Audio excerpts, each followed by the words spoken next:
지금은 고층 아파트가 되어버린 그곳 앞을 지날 때마다 예전 그 부녀 회장님이 생각납니다.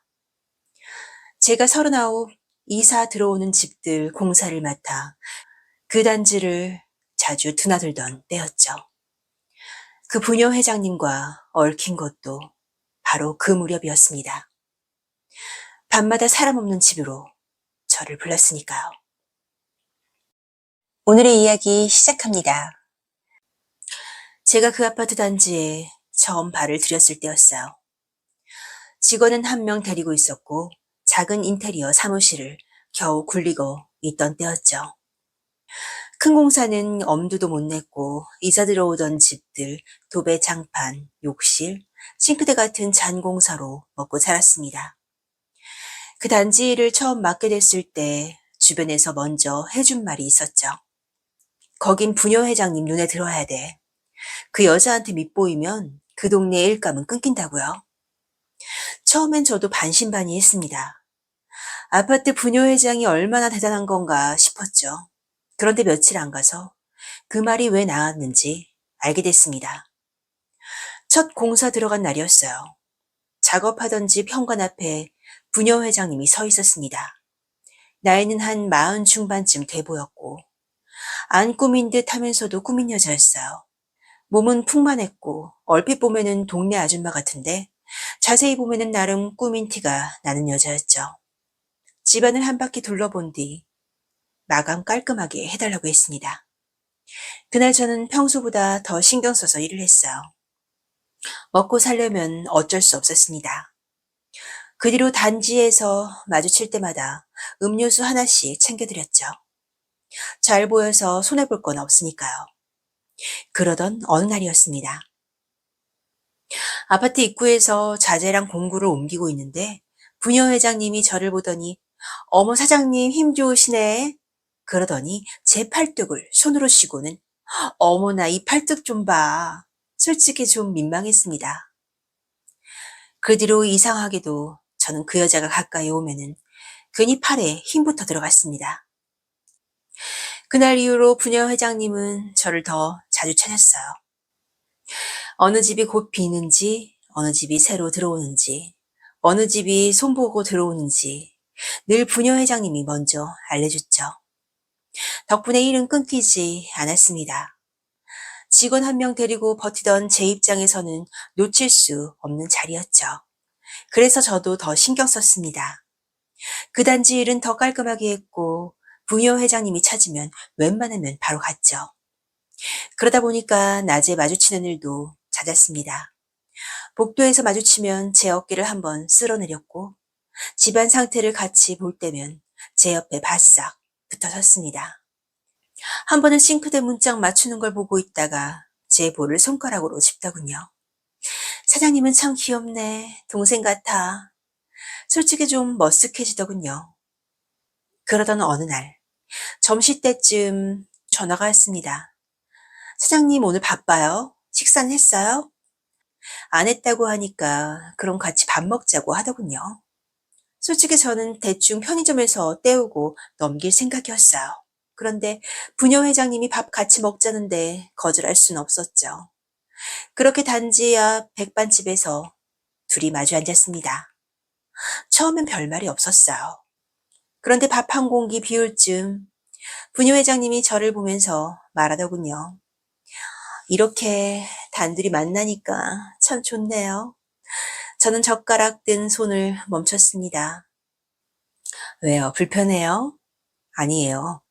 그럼 부녀 회장님 하지 말고 누나라고 해요. 우리 둘이 있을 때. 어때요? 그 말에 얼굴이 확 달아올랐습니다. 제가 바로 대답을 못하니까 부녀 회장님이 그러더군요. 어머 동생 볼이 빨개졌네. 딱 내 스타일이야. 과묵하고 묵직하고 순수하고. 그날 이후 부녀 회장님의 연락은 잦아졌습니다. 오늘 일 끝냈어요? 아직 단지 근처예요? 잠깐 볼 수 있어요? 라고 말이죠. 그러던 어느 날 늦은 저녁 전화가 왔어요. 1203호 알죠? 네, 오늘 공사 끝난 집이죠. 동생 잠깐 볼 수 있어요? 왜요? 아니, 단둘이 할 말이 있어서.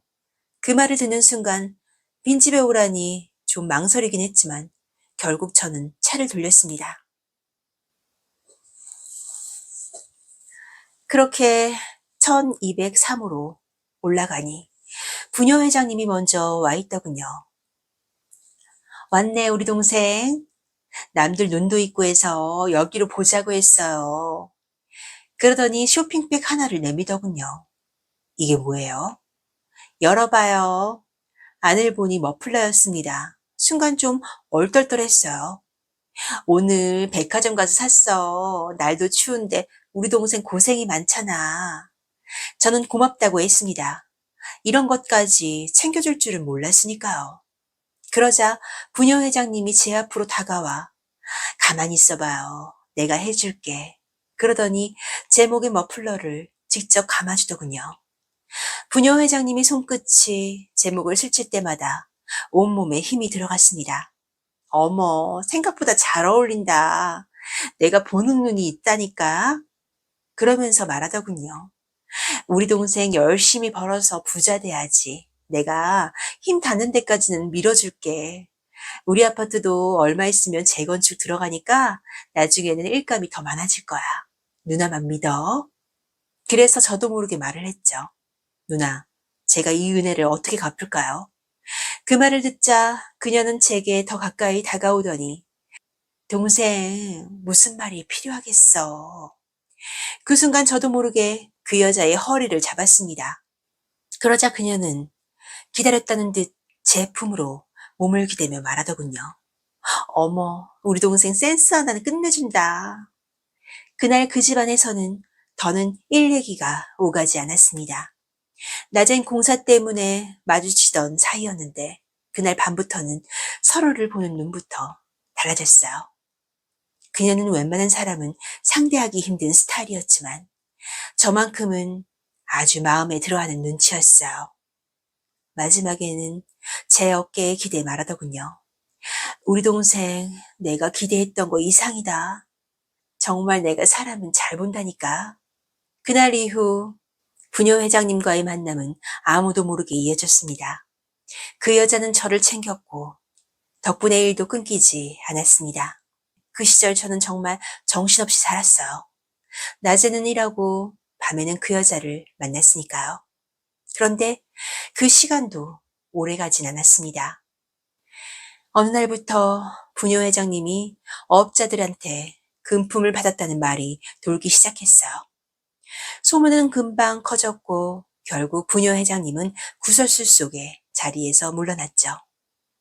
불행 중 다행히 우리 둘의 만남은 끝내 아무도 몰랐죠.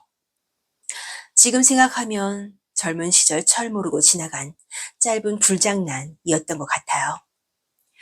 그래도 그 시절 사무실은 자리를 잡았고 제 형편도 좋아졌습니다. 지금은 재건축이 되어 고층 아파트가 된 그곳을 지날 때마다 그 여자가 떠오를 때가 있습니다. 철 모르던 시절의 일이었지만 그 덕에 지금의 제가 있는 건 부인할 수 없는 사실이니까요.